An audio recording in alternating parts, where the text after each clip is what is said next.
The opinions you hear on Your Mountain from individual hosts or guests do not necessarily represent those of Your Mountain, our sponsors, or other entities we're affiliated with professionally or otherwise. You've waited long enough. Go listen to the show. There are millions of acres of opportunity out there. They belong to you. Every day, decisions are being made that affect your land, your water, your wildlife.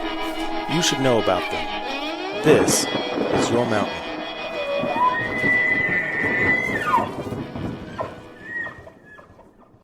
This is going to be a pretty short episode, I think. Okay, we're good. All right. You tell me when. Whenever you're ready, go. All right.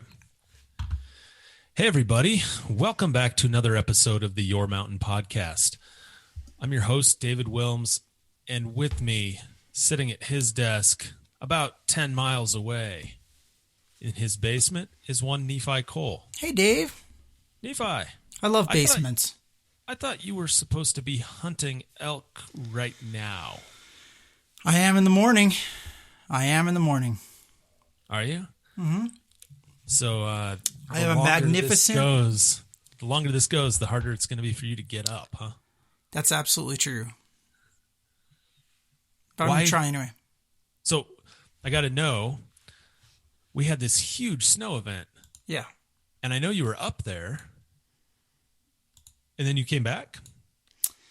Yeah, this huge snow event seemed like kind of a bad idea to try and deal with that. So what happened is we actually looked at the weather and figured out the guy I was hunting with had to be back here tonight, which is Monday night.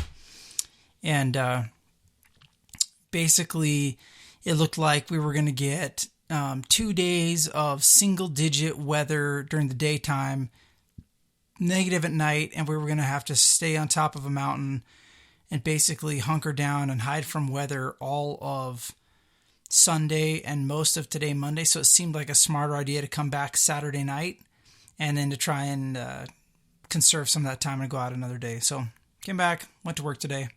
I'll try and go out another day instead. Yeah, I'm glad to see you're putting in the days this year. Yeah, like you're giving it the old college try to get an elk this year. Yeah, well, tomorrow I have to go to Laramie, so I figured with the weather the way it is, pretty likely, usually they say, people who know Dave, people who are smarter than me and smarter than you, that it takes basically after a big, bad, cold snap, the elk really don't start to move until they get one clear evening, until they get one clear night. And so that would be tonight, would be the clear night. And so if the elk think that it's still going to be cold tomorrow, it means they might move down. And so I know a guy who has a large ranch bordering national forest that is fairly close to the town I have to go to pick some stuff up tomorrow anyway. So I figured I'd call him up and say, do you mind if I come check the borders down there and see if you've got any elk wandering down towards your place? And he said, yeah, please come up. So I'm going to go out there and do some glassing really early tomorrow and see if there aren't some elk moving around down low with because there's, a foot of snow, bitter cold. It'll be a little bit nicer tomorrow, but maybe a chance that they're going to be moving down. And when I called him to ask, he said that a couple weeks ago he had a herd of 50 elk on him with 2 nice bulls. Well, there you go. You still got a few days left in the season. Get after it, right? So I might as well see if I can't get lucky and see him wandering around out there. Yeah. A lot has happened since our last podcast in the hunting world. So I want to, before we get into the meaty subject today, right, which won't actually take that long, I think. Oh, it will. You'll make it take long. Uh-huh. Since it's hunting season, we should probably tell a couple of hunting stories. But not long ones, because we get in trouble for that. People say we dawdle too much at the beginning, which we've already done for 5 minutes now. Fair enough, but it's hunting season. We should talk about hunting a little bit. This is kind of a hunting podcast, right? No, it's more of a policy podcast masquerading as a hunting podcast, to be truthful. Fair enough, but we do hunt, right? Yeah, I mean, that's kind of the shtick. It's like, hey, we're hunters. We're not geeky policy guys who work for... We're just like you. We're geeky policy guys that hunt. Yeah. Yeah. So since our last episode, since the last one we recorded, I have gone on, and I know you have gone on it. You went on an elk hunt. Two. You've been on different elk hunts in that time, and I went on one, and I got my elk on opening day, and it was pretty awesome. The only reason I bring it up is I'm going to say something, and I know I've told you this, Nephi, but let me say it before. But I'm going to tell listeners who, for all of these episodes, have been talking about how, my collective range on an elk, like when my cumulative score on yardage for shots over the past 5 years has been like 200 yards total on all my elk. Right? I did something I've never done before. Go ahead. And it's just going to I can see him, like his soul is smiling. I know. And my face too. And your face too. Yeah. So we'd already packed one elk out. I had a buddy of mine that killed an elk in the morning on opening day, a nice 5-point bull. We packed him out, got back to camp mid-afternoon, took a short nap, and then went out for an evening hunt. And got into a herd of what I thought was 6 or 7 elk, bedded down. I ranged them. They were in the trees at about 270 yards across a draw, bedded down. Then they saw us and stood up and started slowly walking and grazing away from us. No shot available. So I let them get out of sight, cross that drainage, and kind of paralleled their movement for an hour. I was just behind them, never could get into range. Came up on them, 2 or 3 different times, but they never really, I think they sensed somebody was there, but they weren't really spooked.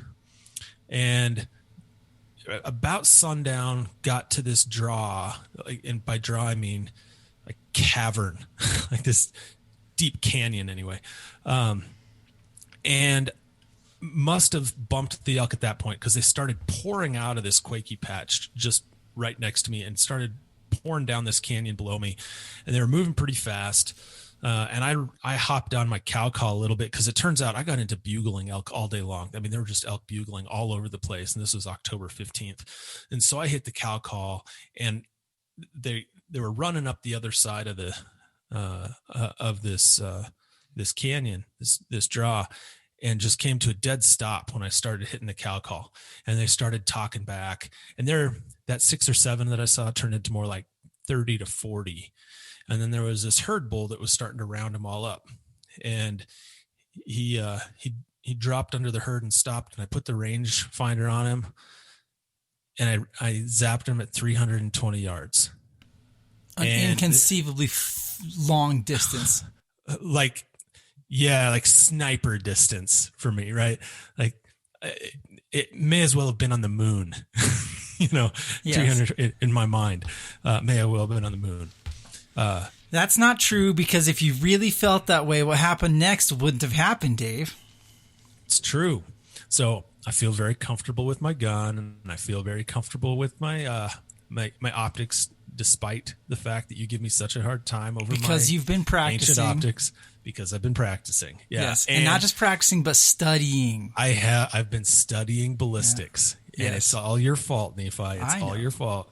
But I've been studying ballistics, and I've been practicing, and I got myself a perfect rest on a rocky ledge, and I was able to stand up but lean on a rock. Have a perfect, still like ideal rest on a rock. Take all the weight off of, have the weight of the gun, the rocks be the weight of the gun, right? All I'm having to do is kind of steer the ship. And that elk must have stood there for felt like about an hour, just stood there, broadside. Because he knew who you were. He had a feeling it was you. He's like, I'm safe. I'm safe. Take long shots. He's laughing at you like, ha ha ha ha ha. Yeah. And so I line up, the wind completely stops. That elk stands perfectly still, broadside to me. I'm lined on a perfect rest. My heart rate had dialed down, like my breathing had dialed down, like everything was happening in slow motion at that point. And you let go with that 30-30. 30-6, right? I know. 30, yeah. 30-30. Yeah. Iron sight 30-30. No, but I did. I let go with my with a 165 grain. Nosler partition. Nosler partition. Great bullet. Nosler makes good stuff. Even if it's old technology, but it works. It only took one shot. This elk, it was a double lung shot. Like, you couldn't have placed the bullet much better, I don't think, especially at that distance.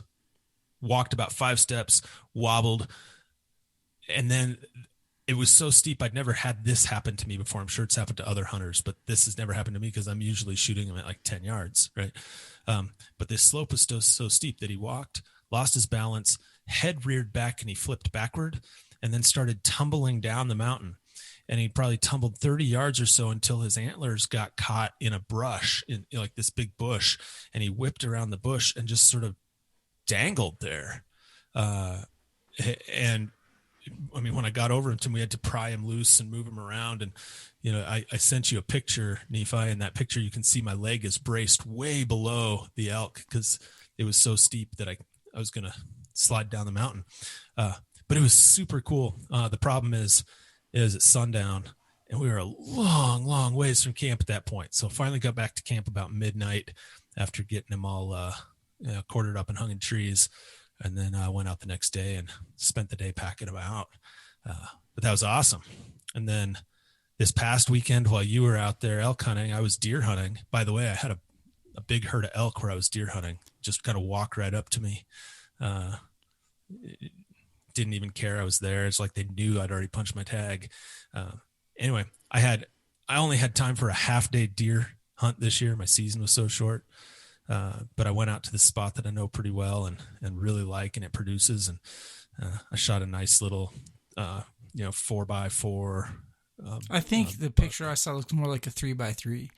I'm just saying. Look closer. Because you got to be able to put a ring on that for it to actually count. And I'm not talking about like tape it on there so it doesn't fall off. I mean, like hang it. Look at the brow. Look at those count. Look, it wasn't my biggest deer, but I had my daughter with me. I had my father-in-law with me. I had a half day to hunt. I had to be back in town for my daughter's soccer game, so I had to get it done early in the morning, and that was going to be it. So I got that done, packed it out about 1.5 miles, and got back in time for the soccer game. And so normally I would say my season's been awesome. Like, I overcame this broken foot, got, filled an antelope tag, elk tag, deer tag. But the thing I was looking forward to most about this season was I'd drawn that mountain goat cull. Uh-huh. Guess what happened today? They closed it. We've had these fires raging for 1.5 months, and I've been praying every night for snow to end these fires. And we finally get this foot of snow, this big dump of snow. And what happens? That dump of snow makes it too unsafe in the Park Service's eyes for people to be out there hunting in that Class 4 terrain, and so they shut it down. So I don't get to do my goat hunt. Do you want congratulations or sympathy? I mean, you told a couple of stories. I'm just wondering what you're looking for here, because obviously, like, you're searching for something. You're searching. Sympathy. I was looking forward to this goat hunt. You think I'm going to feel bad for you? That, like, everybody's like, oh yeah, and he got his elk, and then he got his deer, and then he didn't get to go on the. No, nobody feels bad for you. That was going to be a but once good in a job lifetime. getting your elk. Good job. Thank you. Yeah.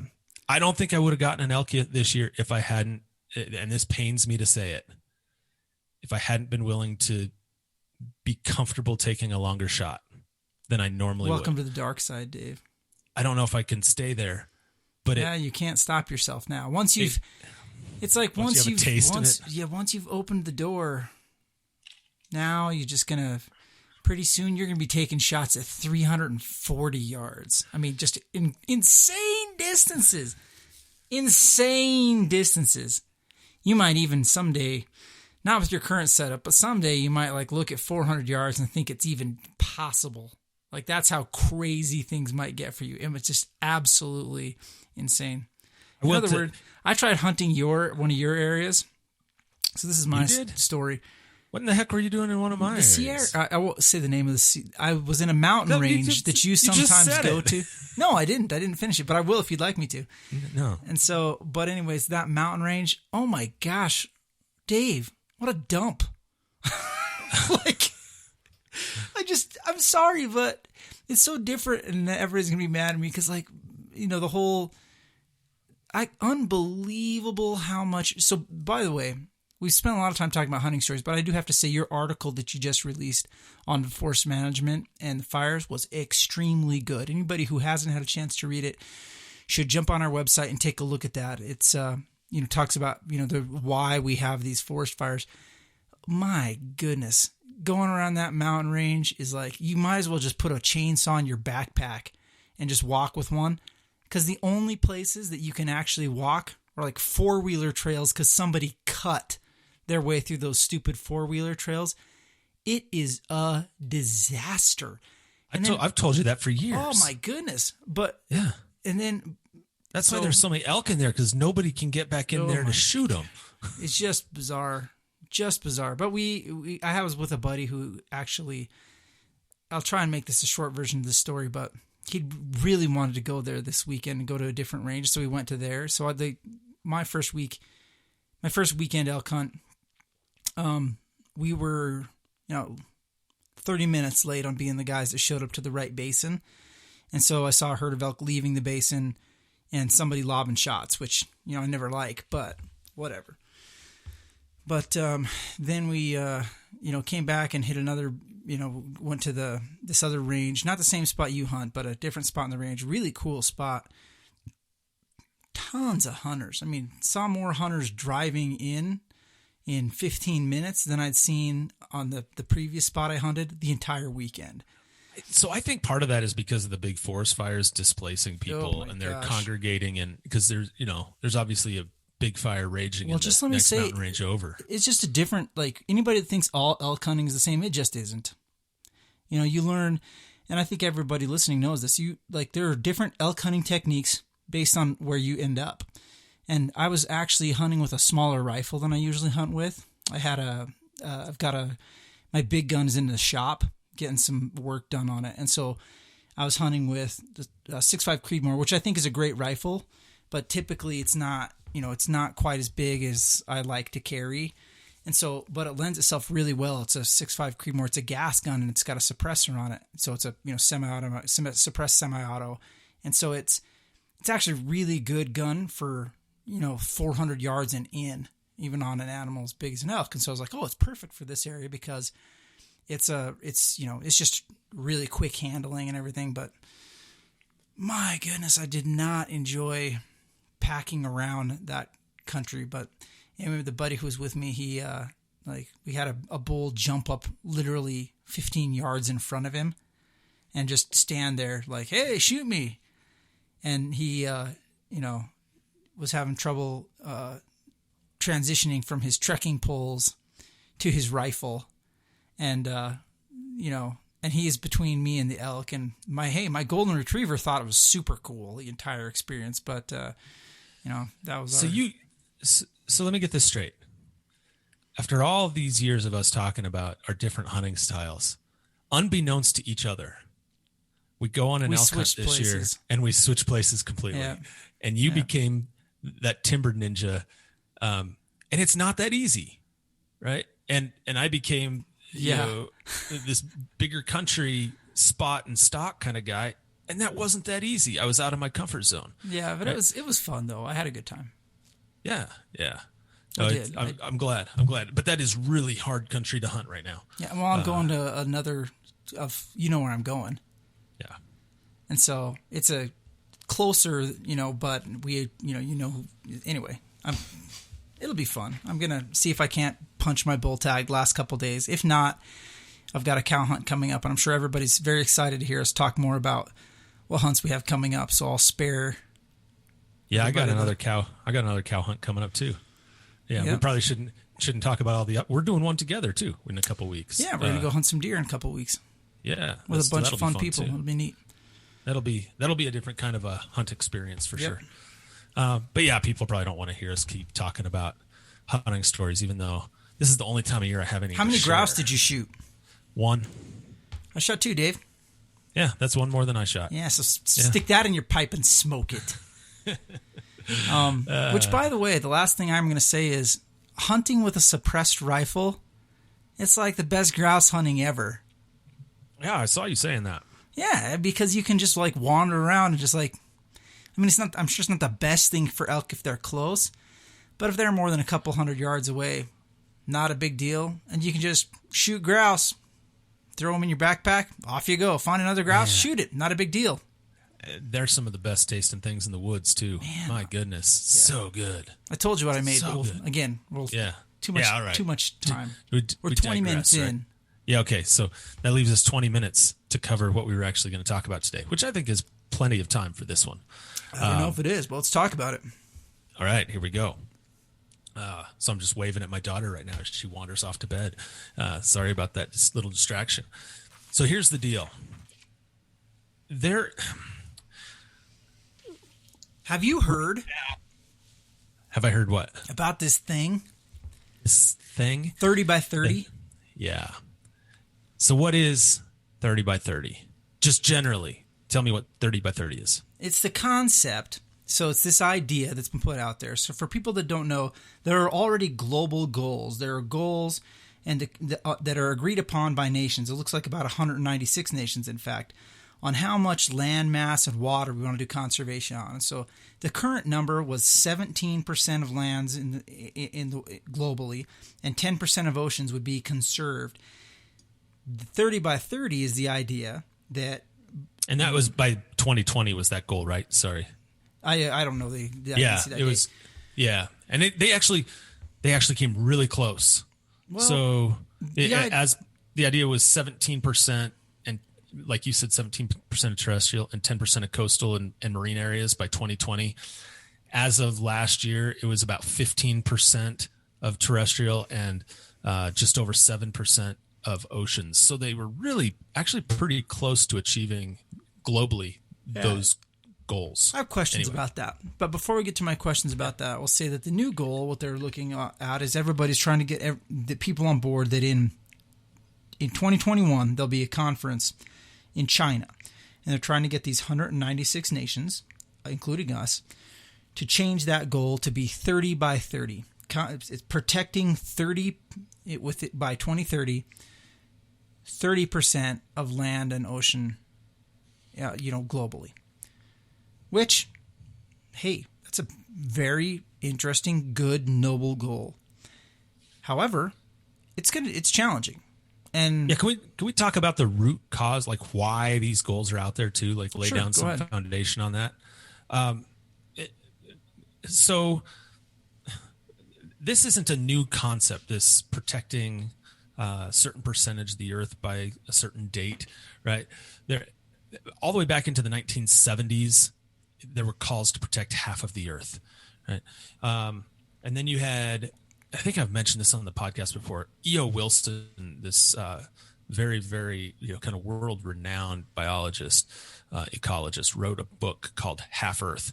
And in that, this was a number of years ago, it's 2016, I guess. And in that book, he was calling for protecting 50% of the Earth's surface, not water and terrestrial. And the reason for this is, there has been an increasing body of evidence suggesting that, look, our global wildlife resources are actually in pretty big peril. Here's a statistic that sort of blew my mind. And Nephi, tell me if you've heard this one. I hadn't. Maybe I had, but I've blocked it out of my mind. Humans and their domestic animals, right? Humans mean their domestic animals, meaning not just your cats and dogs, but horses and livestock, cows and so forth that we consume, right? That makes up 96% of the global biomass, right?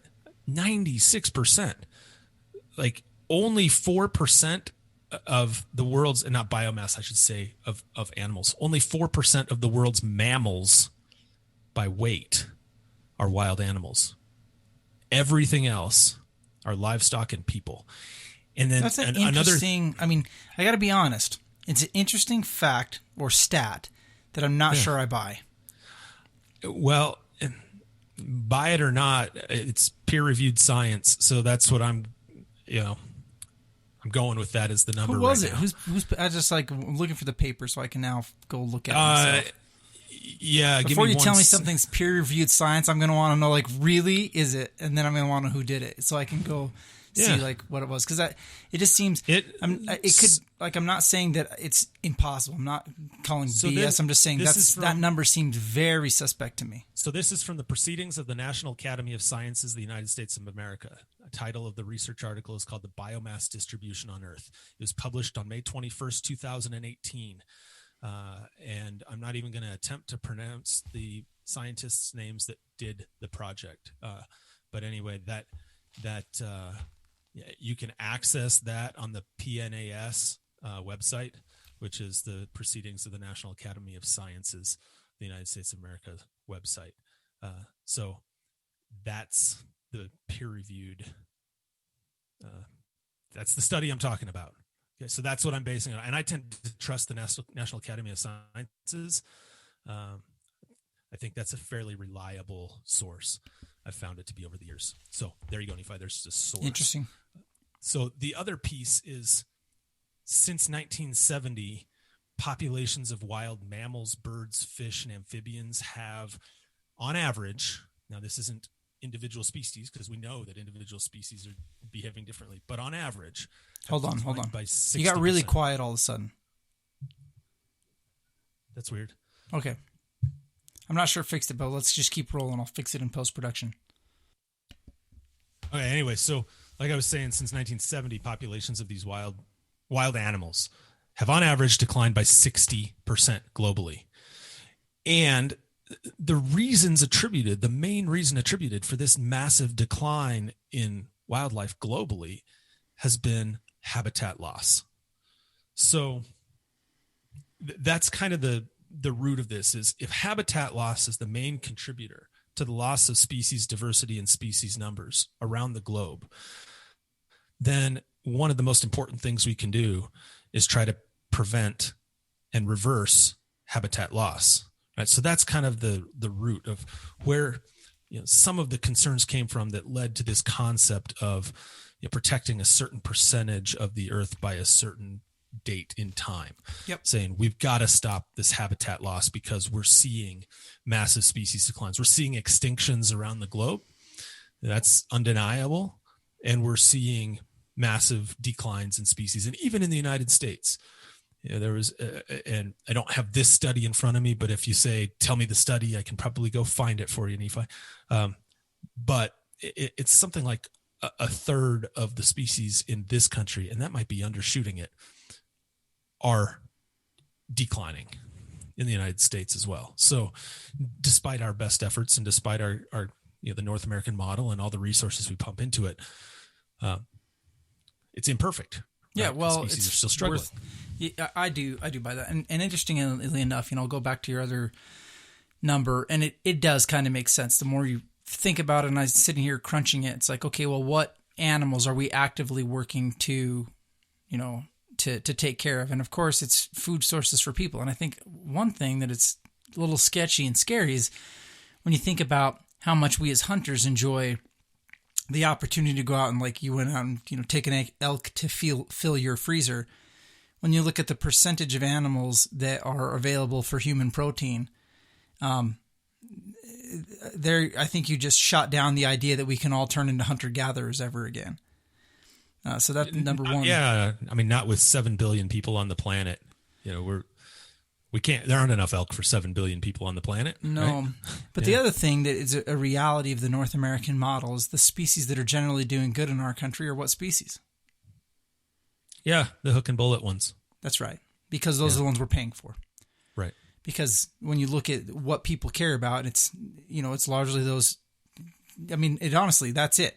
It's those species that we care about that we're paying for, and begrudgingly some others that we are paying for even though we don't want to, and a lot of that is being lifted by sportsmen's dollars as well, meaning endangered and threatened species.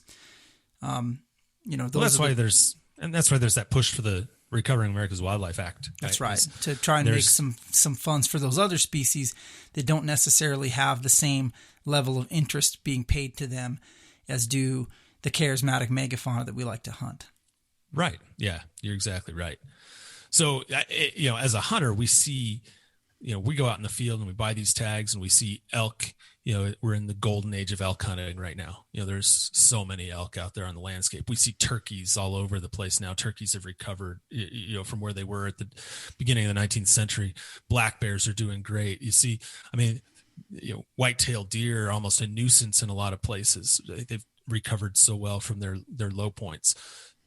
So we as hunters, sometimes we see that and we just assume that wildlife is doing great because the wildlife that we're interested in is doing so well.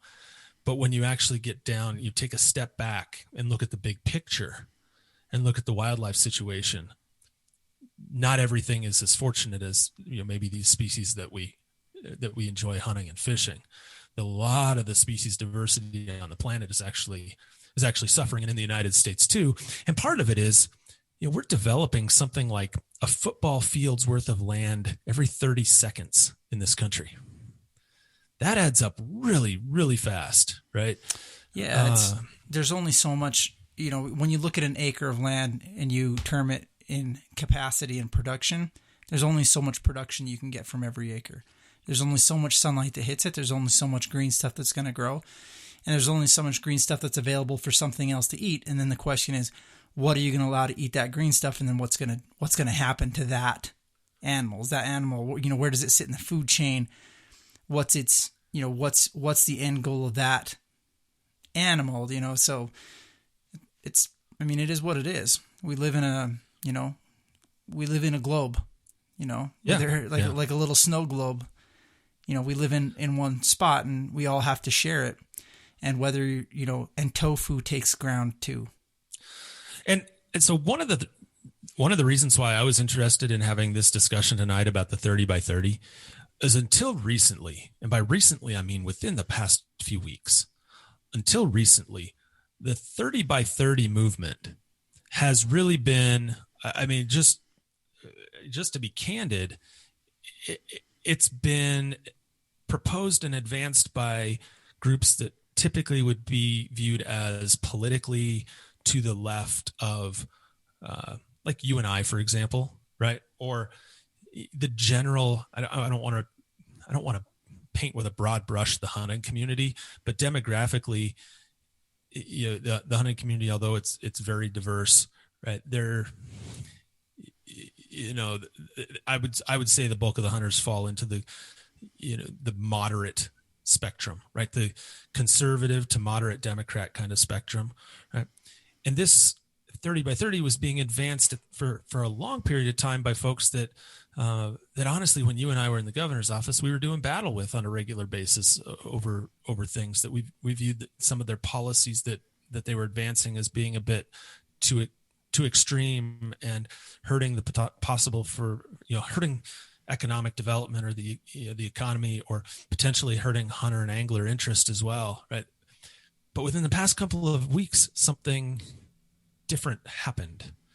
Well, I don't think it's just the past couple of weeks. I think the issue is that a lot of people are looking at, trying to support the effort, the 30 by 30 effort, including, a lot of the groups on, a lot of, I'd say more mainstream conservation groups, mainstream hunting groups, industry partners of hunting groups and things like that. People are like taking a good look at it.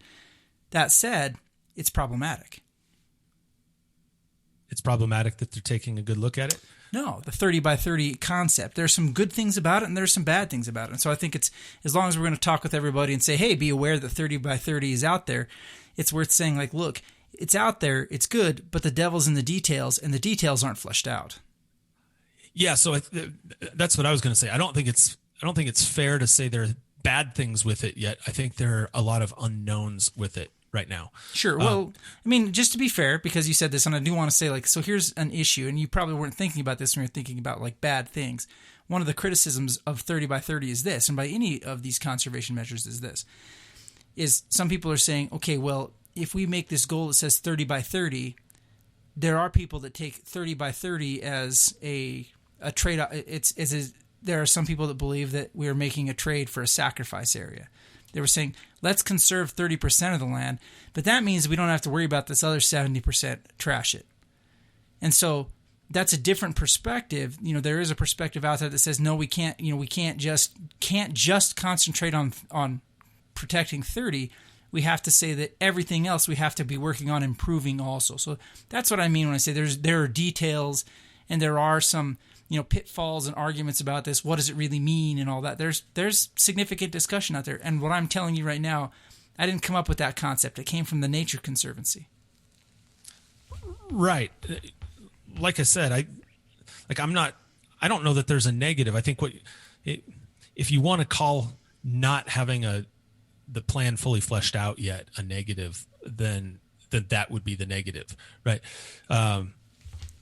But so the way I look at this, so here's one piece, like as we're talking about what considerations should be in there.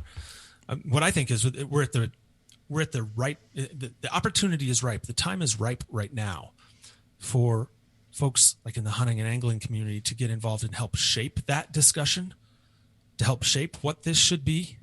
Like for example, what does preserved mean? Exactly. I don't think I think if you were to poll 100 people in the spectrum of the conservation community, right, for the more conservative leaning groups to the more liberal leaning groups, and you were to poll 100 people and say, what do you think preserve means? You'd get 100 different answers, right? And so one of the things to make this work, you have to have a pretty good understanding of what do you mean by preserve. Yeah, it's how you count your widget. And that's the interesting thing. It's like, okay, so how you count it versus I count it versus how somebody in China counts the widget. You've got to make sure that that's the same. Having said that, maybe it shouldn't be. And that's what's challenging about something like saying, hey, we're going to do 30 for 30. Who's going to determine if we made that goal or not? Yeah, it's going to be hard because, so there are other things, there are other factors too, right? So one of the things that I think about a lot, and I know other people that I work with and visit with, and I know you and I have even talked about this, is you can, if you want to let's take the whole globe out of it and say the United States wants to make its contribution to 30 by 30. So it wants to, quote, preserve 30% of U.S. lands by 2030. Yeah. If you took the most extreme version of preserve, maybe extreme is the wrong word, but that's a good word. But maybe extreme. If the idea is lock it up, don't touch it, nature takes its course, like we're going to preserve these places in their most natural state, right? Think about what that means from a country like the United States, where it's not the first place in this country. So that's the problem. What I was going to say is you have about 30% of the country that's public land and 70% that's private. So either the federal government is going to fund a massive buyout of private landholders, and shift the estate from the private estate to the public estate, or we're just going to lock up all federal lands, which would be 30%. A bad idea anyway. And here's the issue, right? That's my point. Is that level is unattainable. It would be politically unpalatable, and it would be practically unattainable. And so you that's why you have to look at these different scales of what do you mean by preservation?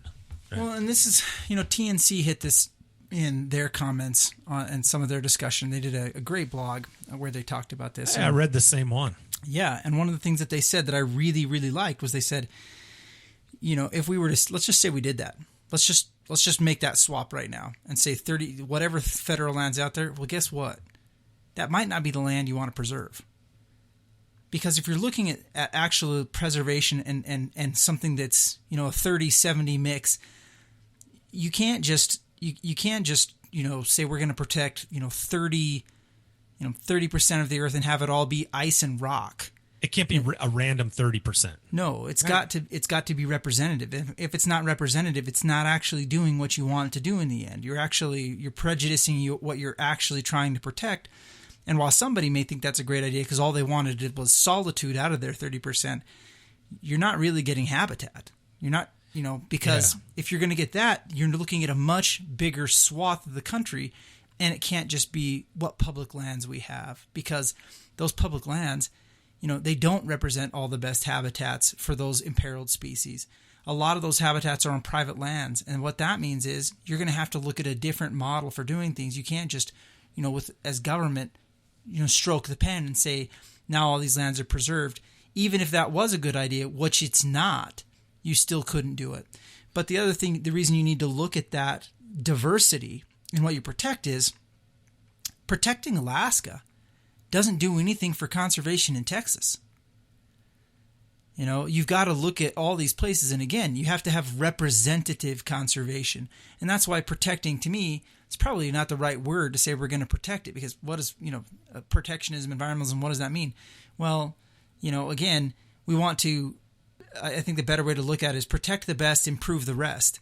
And that's the challenge, is you have to figure out, protect the best, improve the rest has got to, that's got to fit into that equation of 30 by 30 is how you improve the rest. That's got to be part of it.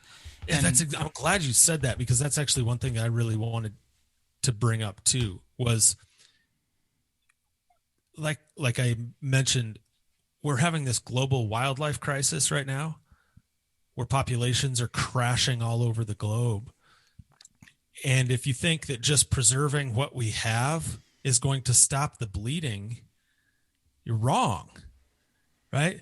If you want to truly recover these species and not lose some of these species to extinction because of human-caused habitat destruction, you actually have to create habitat. You actually have to restore landscapes that have been degraded, and in my mind, landscapes that we live next to. And that restoration and then conservation is a type of preservation, right? You don't have to call it preserve, but restoring landscapes to make them suitable for species that once lived there and allowing them to thrive, that's going to be a big part of meeting this goal. Well, and that can be done with working lands. I mean, you don't have to give up working lands to recover species. They need to make up some of your 30. If they don't, once again, the most productive lands, and the most productive lands in our country, let's be honest, most of the most productive lands in our country are they're agricultural lands right now. They're lands that's where that the water is. That's where the soil and the water is. Yeah. And that's why 96% of your animals that are alive, your biomass, if we're going to run with your study, that's why that's where they live.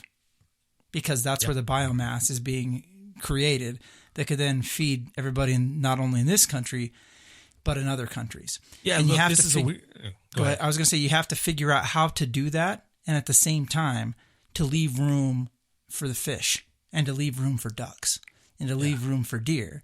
At the same time, you're doing all those other things to feed a global population that is not gonna diminish absent some, something that we don't want to see happen. Yeah, I know you and I both like wilderness areas. Maybe me more than you, I don't know. But I love going into that high country and getting into the big mountains of the Rockies and the big 12 to 14,000 foot peaks, and getting into those glacial cirques and seeing all that rugged terrain. I love spending my recreational time there. That's not where all the biodiversity is, though. Like when you're talking about what are the places that we really need to conserve to ensure that we have species diversity, biodiversity in the future, and that we have habitat for all the species. Those aren't the places. I love that we do it. But the ice and rock protection, to your point before, like, you can't just protect ice and rock. Right. If you do, you're not doing, if we're talking about, and again, this effort, everybody needs to remember, the purpose of this effort isn't to set aside land so that you have a place to go roam. It's for biodiversity.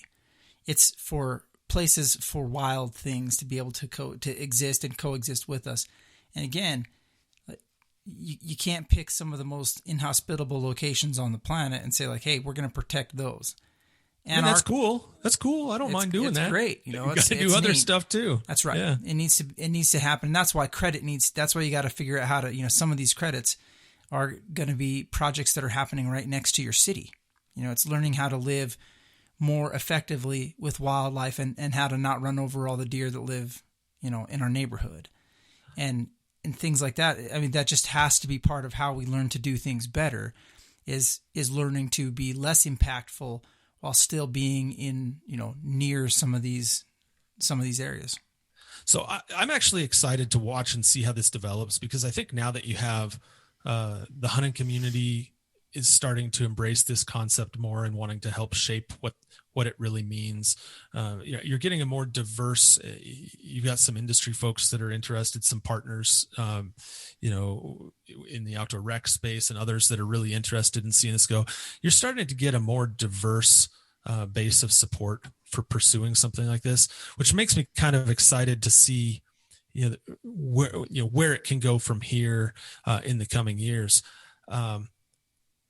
I don't even know where I'm going with this, with this thought. I had a thought in my head and I kind of lost it. But I do. I think it's there've been a lot of discussions about it, and now the tent is broadening and more people are coming into this tent to say, this concept makes sense. Like the idea behind it makes sense. I know what I was going to say. I think there's an opportunity if this is done right. And I don't know what done right means. Like we've said, I still don't know what done right means. That's going to be a lot of discussion, but if it's done right, I see an opportunity for a new economy around conservation developing as well. Like, I actually think there's a potential economy, a conservation economy that could spring up out of something like this, which I'll be interested to see. If that comes to fruition. Interesting. I'm interested. You want to know what that means? I've got some thoughts. No, I don't want to tell you exactly what that means. I think I've heard some of them. I think some of them you're referring to a little bit like the New Deal type approach to doing conservation work. No, not even really that, no? But no, not really. Well, we'll hit that on our next episode, Dave's Conservation Economy. I have some cautions. And so the 30 by 30, there are some cautions, and these aren't mine. I didn't make these up. So the TNC, which I think I have a lot of respect for, and we both have a good mutual friend, a guy who used to be my boss who's over there, and so give shout out to them for being an awesome organization. I think TNC is a fantastic organization, and I'm not saying that just because I know we have several TNC staff members that listen to our podcast, though I know they're out there, and we love you all. So some of the things that, again, we talked about the need for, protecting the best, but also improving the rest. They need to have resilience. They need to have representation. But some of the stuff that we haven't, and we've talked about the need for, there has to be room for all conservation vehicles if this is really going to work. It can't just be, one way to do things and then nothing else counts. There's got to be room for ingenuity to make something like this happen. And private land incentives are going to be big in making something like this happen and making it actually work. Now you're talking the conservation economy. Yeah, but the challenging thing about private land incentives is, as you know, that money has to come from somewhere. And This is one of the dirty secrets about conservation. Conservation is a luxury item. Conservation is not something that you can do unless you have disposable income. And whatever anybody wants to say, and this plays very heavily into making this actually work.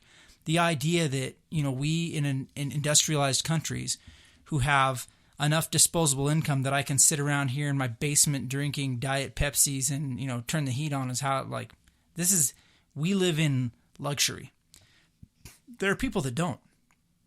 And when you live in a country, and I've lived in countries, and I for a couple of years where it's not the case that people have that disposable income. I've worked in those places and seen those people, and they don't care about the things that we care about. They don't care about, clean water. They don't care about clean water because, they don't have a sewer. Well, and so they care about clean water and the fact that they would like to have it for themselves to drink. But the way Right. that they deal with it, the way they deal with environmental issues is very day to day. They don't have these aspirational goals that we necessarily have. They're more worried about, if you go to the Amazons and you tell somebody that they can't cut down a tree so that they can grow a crop, or grow a cow that's going to allow their kids to not starve or to go to school or whatever. It's really hard for us to make, it's something we just need to keep our in our heads because, and again, this is something that that TNC pointed out. Some of these areas that are, true wilderness that still exist on this planet with a little w that are very critical and important to the biodiversity of our planet, they're inhabited by peoples. They're inhabited by indigenous peoples. And when we look at making these kinds of goals, we have to make sure that we leave a place for them to make decisions for themselves about what happens with their lives and what happens in the places that they live. And that might sound strange, but here in the United States of America, I can't decide how people in Vietnam are going to do this. We can create incentives, but we have to respect what they may decide to do and how they decide to do it. That has to be part of what we think about. There has to be decisions on this have to be free. They have to be made by, prior to things happening. They have to be made by people who have an informed consent about why they're doing these things. And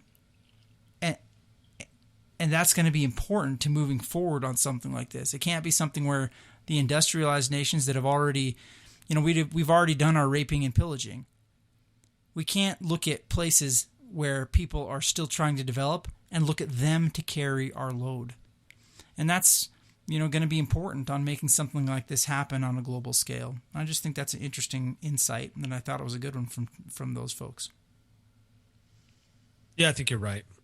And I think, look, right now, just candidly, 30 by 30 is more aspirational than anything. And I think that's the takeaway for me right now. I think you're seeing more interest in it. I think you'll see, in the event that there's an administration change here, I think a Biden administration is going to be more interested in this concept than a Trump administration would, just from a prioritization standpoint. I don't know what that means, though. It doesn't necessarily mean that. Neither does Joe. Funny you should say that. I'm just saying, the point is, even if there's more interest from an administration, the ability to implement that interest, turn that interest into something, there's still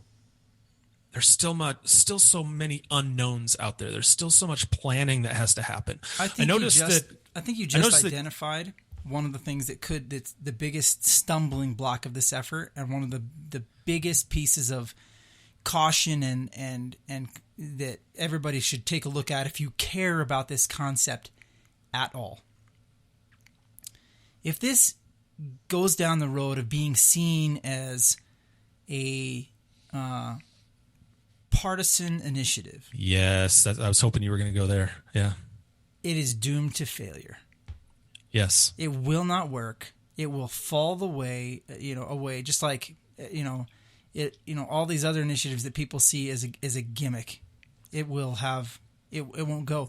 And I don't say that just because, partisan in terms of, we have the Democrat, Republican partisanship. You also remember that we have this global competition that's going on between our nation and other nations all the time. And the same thing will happen. If this is seen as, if people see 196 nations saying, yeah, we're all going to get together and do this, but there isn't, and it's seen as a black helicopter type initiative rather than, something that we can all get excited about and get behind because it's voluntary, it's incentive-based, it's something that's good for us as Americans. If it's seen as something, again, unfortunately, like, other efforts that I don't want to name that people are like, oh, well, this is just, us paying for the rest of everybody else's stuff. Again, it's the same problem. Like, we have to figure out how to message this right. And if you really care about these things, you got to be very careful in how you approach them and very cognizant of the need to get everybody at the table and working in a voluntary, incentive-based way and working as partners.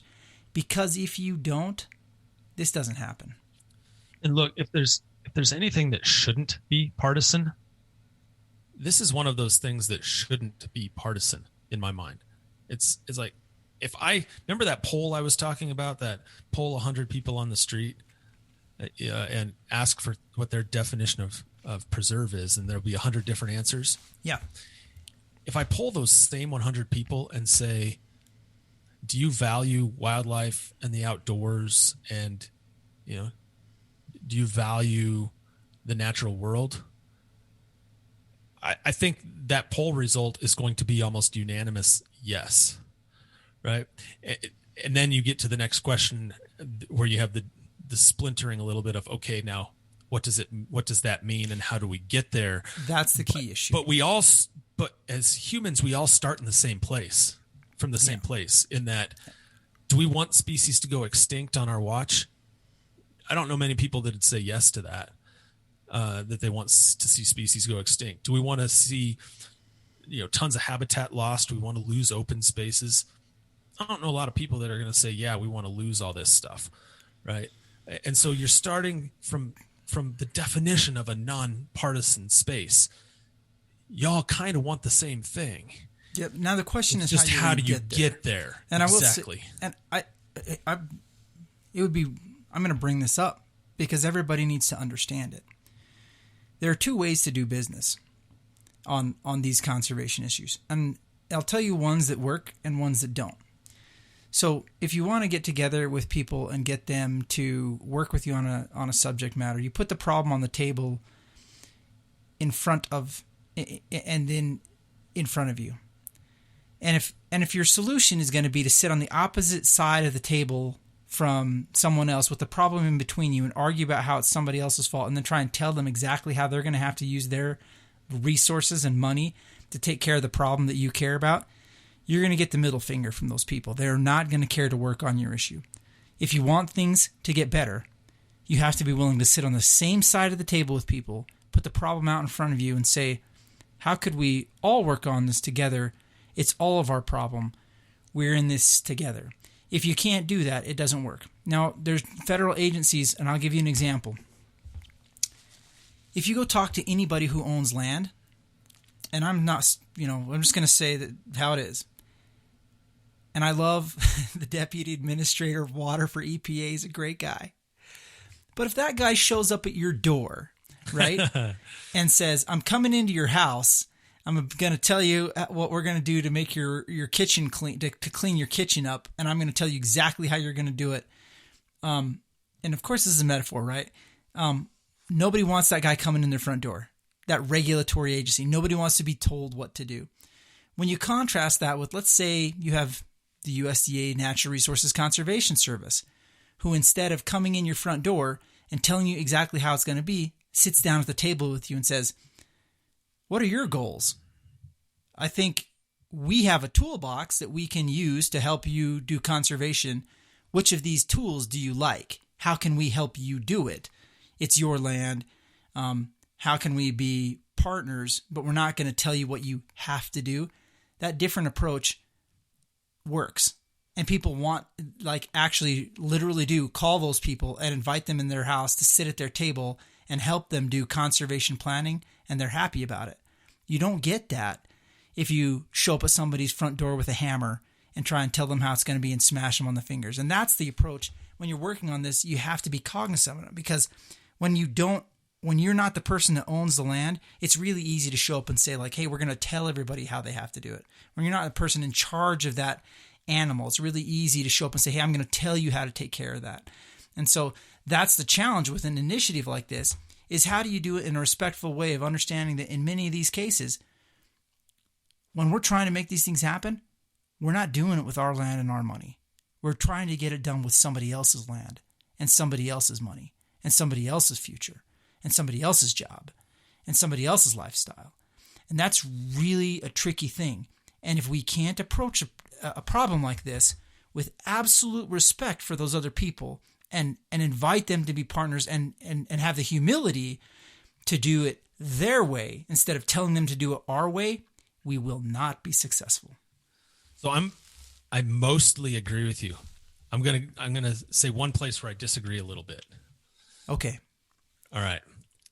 So I actually think, and when you look at history as a guide here, that you have to have a mix. You have to have an appropriate mix of the incentive and welcoming people to the table and having those dialogues. You also have to have some kind of a regulatory hammer some places, in some instances. And the examples I'm going to give is, we've had an episode about this in the past, but we have a Clean Water Act for a reason. Like when and I don't want to talk about. You picked the wrong one, brother. Listen, listen for a second. So what I'm talking about is big landowners aside, like our friends, our ranching friends aside, like they've been there generationally because they've been good stewards of the land. They're conservationists at heart.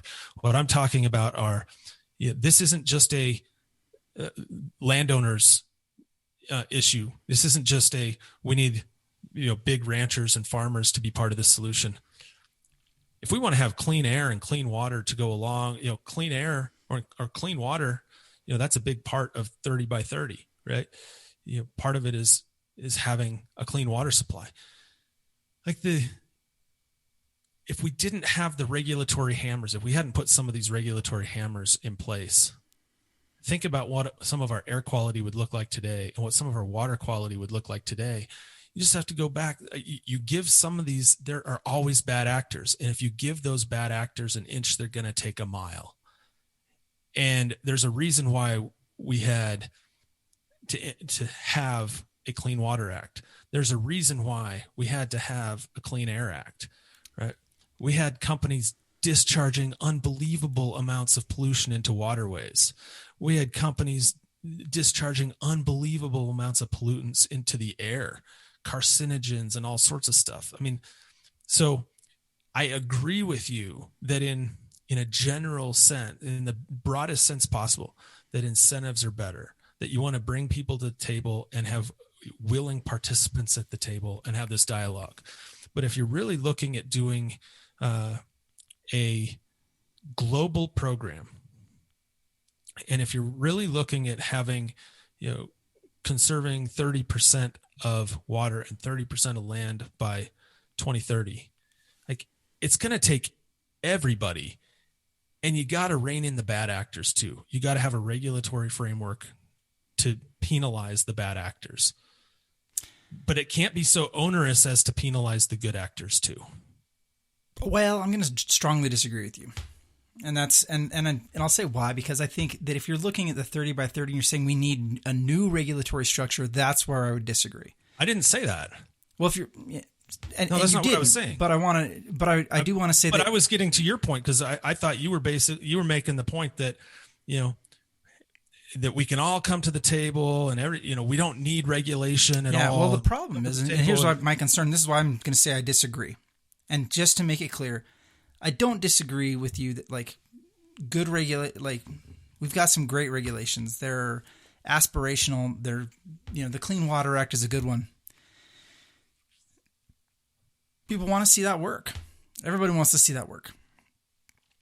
Now, the problem that I have, and this is where I say I disagree with you, is when you look at something that's 30 by 30 that is purely aspirational, if the problem is some people who aren't listening to this podcast but listen to others and talk with others, they're going to think that the approach to getting there is going to be a regulatory approach. They're going to think that they're going to be able to mandate it. And that's the problem.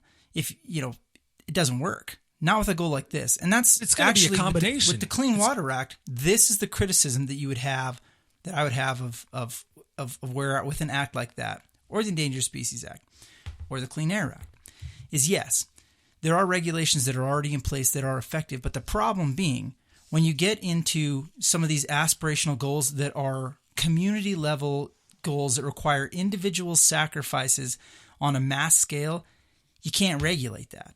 It doesn't work. When you're talking about non-point source pollution, whether it's water non-point source pollution, whether it's land conservation on individual scales, or whether it is air, you're looking at, there's a need to have individual buy-in, and the regulatory approach doesn't work on those very small scales, and that's the challenge. I still disagree. So I still disagree. And the reason I disagree is because to make this work, it's going to take public land, it's going to take private lands, it's going to take everything, right? It's going to be a bundle of sticks approach. And as you noted with the TNC report, there are going to be places that you want to like save the best places and improve the rest, right? And make improvements to the rest. Those best places, those real best places that you might want to save, maybe you want to designate them as a national park. Maybe you want to make them a national wildlife refuge. Maybe you want to make them a monument. Those are all regulatory mechanisms that exist, and there's a regulatory purpose for some of those designations, and some of those designations are going to be necessary to achieve these goals. Now, when you're talking about private landowners, that's different. When and I tend to agree with you that on the private landowner component of this, the only way to make that work is through incentive-based voluntary conservation, not regulatory mandates. But what I am saying is it's the whole bundle of sticks, and there are going to be places, largely places that are public land right now, that we might want to designate differently to protect the best, right? That are going to require the use of that existing regulatory framework.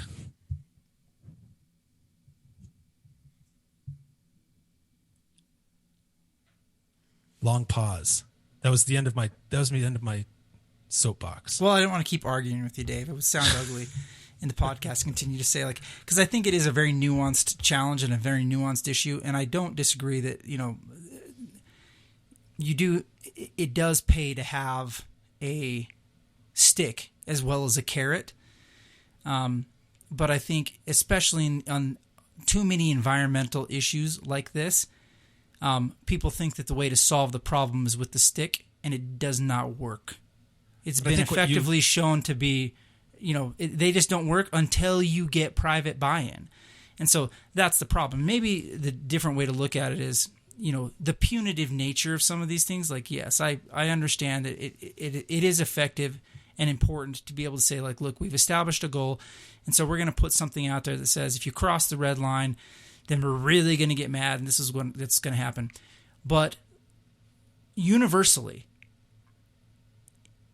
you don't get good conservation measures without buy-in. And buy-in doesn't come from fear. Real buy-in comes from people like buying in because they believe in it. And if that's going to work, the people that have to believe in it are the people who have investment in it. But it's not exactly you right. And me it's not us believing, or it's not somebody who lives in a condominium in New York City that has to feel super passionate about it and buy into it. That's not what's going to make it work.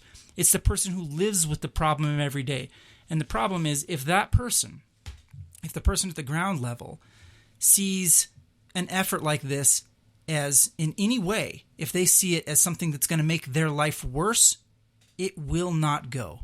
And that's why you have to be very careful when you're saying, we're going to have a regulatory approach. Because too often that regulatory approach is dreamed up by somebody living in Los Angeles. That regulatory approach is not. It's not a farmer or rancher or landowner that says, you know what I'd really like? I'd like a new regulation. No. So here's the deal: is I agree with you. Like you're not gonna have the federal government come in and say we're gonna create a new wildlife refuge without having buy-in.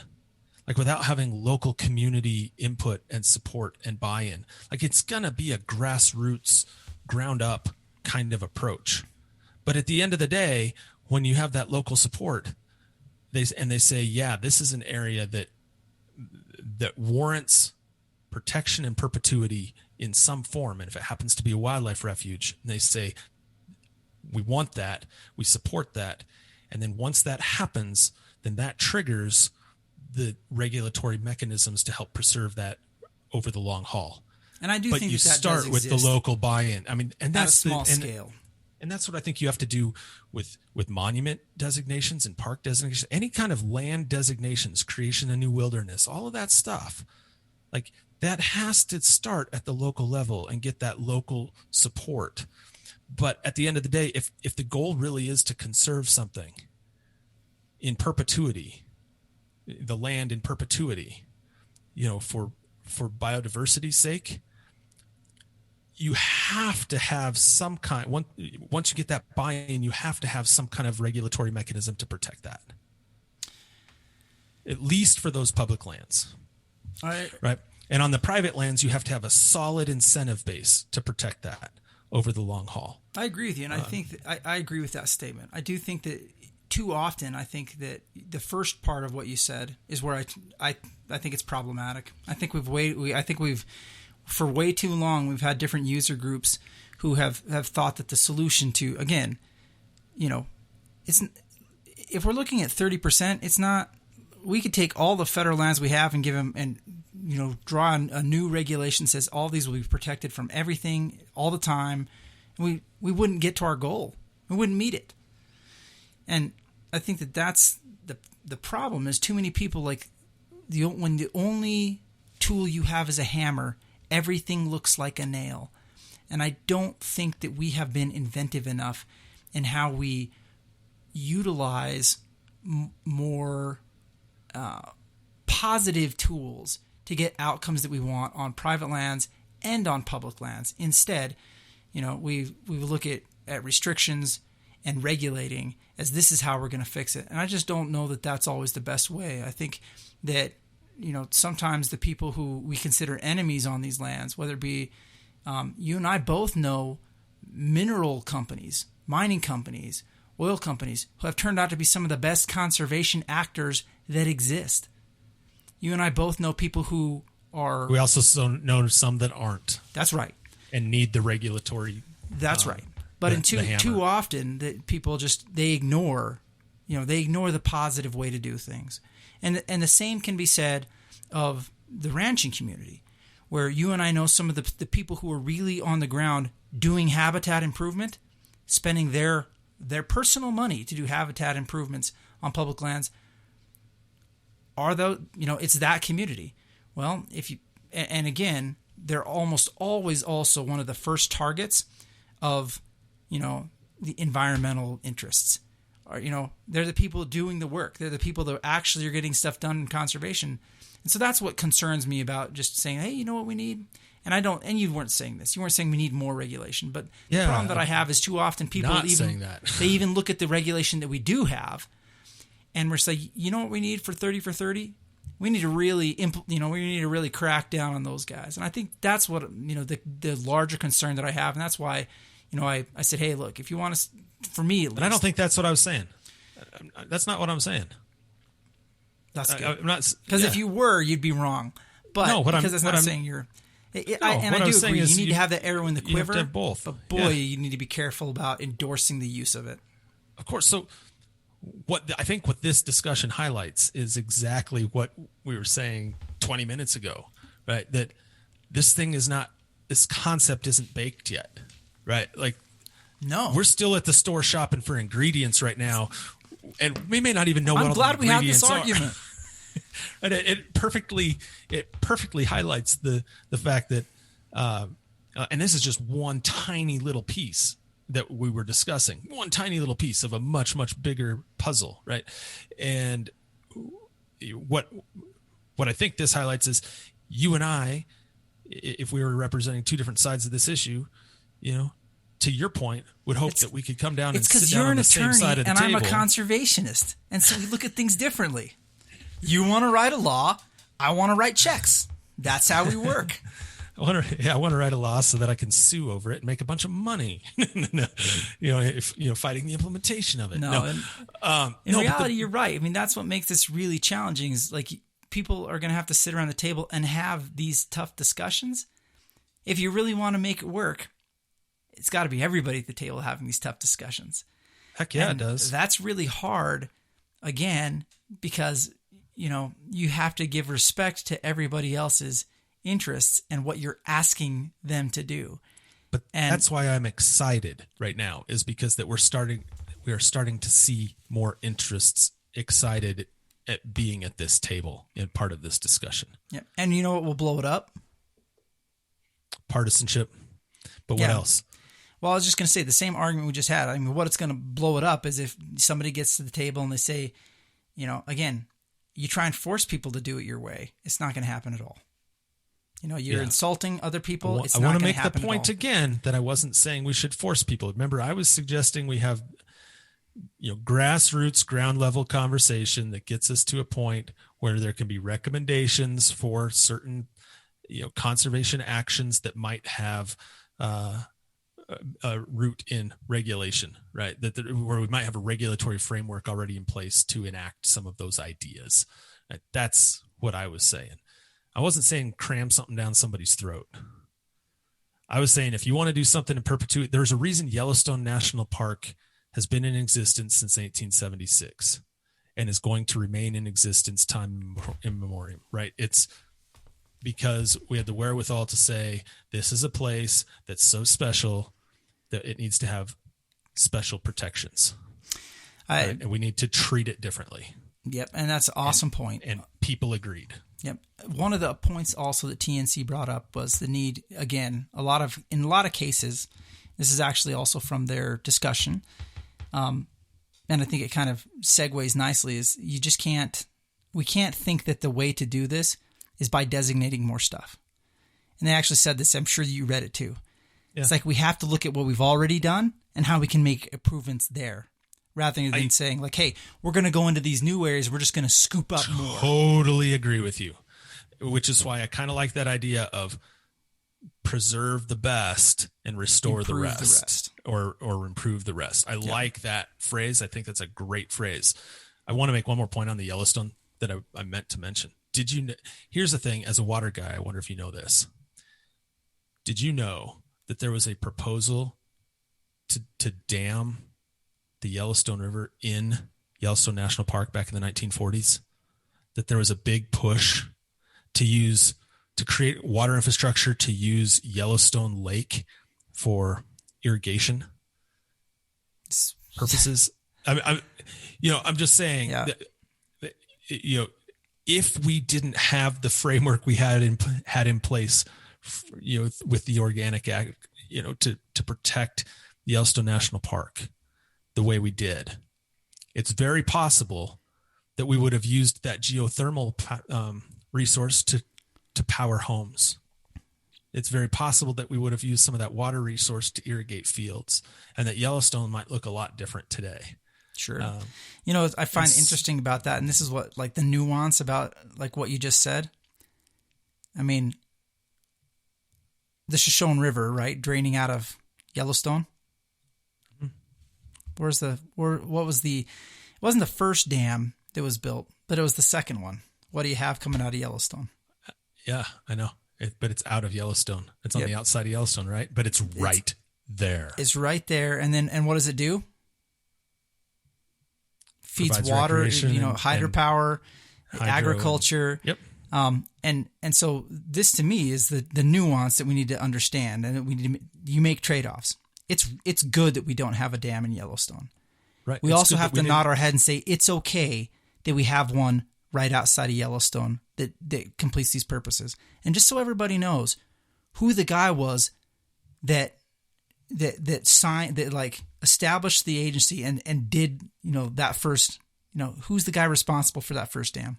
Was that Elwood Mead? Elwood Mead, and who's the president? Oh, that would have been FDR, not FDR, Theodore Roosevelt. Teddy Roosevelt at the time. That's right. So was Elwood Mead? Yes, he was. Yeah, that's what I thought. So you had, like, it's an interesting history. And so the first, you know, the Bureau of Reclamation, you know, when it was established under Theodore Roosevelt, and he was a great conservationist, and he was well ahead of his time in how he thought about these things. But also, it's important for all, you know, it's important for me, for, you know, and maybe and I say this maybe because I want people to think of it this way, to remember that he was a pragmatist. And remember, for all the things that he protected, and that we always, you know, we revel in all these wilderness areas and the national monuments and the national parks and the work that he did there, that he also believed in making use of. And so he was, very big on figuring out how to sit around the table and how to make those dirty trades that need to be made in order to have a society and have agriculture and have these places work. Teddy Roosevelt was really a man, a pragmatist ahead of his time. There is one thing that Teddy Roosevelt wanted to do that I'm really glad he failed at accomplishing when you talk about that kind of stuff. He actually wanted to dredge something like 2,000 miles worth of different rivers to create this river transportation system across the Midwest and West. And it was going to, he wanted it to be able to move ships, to move product on rivers. Navigable waters. He wanted to create, he wanted to dredge all of these rivers. In interstate commerce through. I'm glad that failed. I'm just going to put it out there. I'm glad that failed.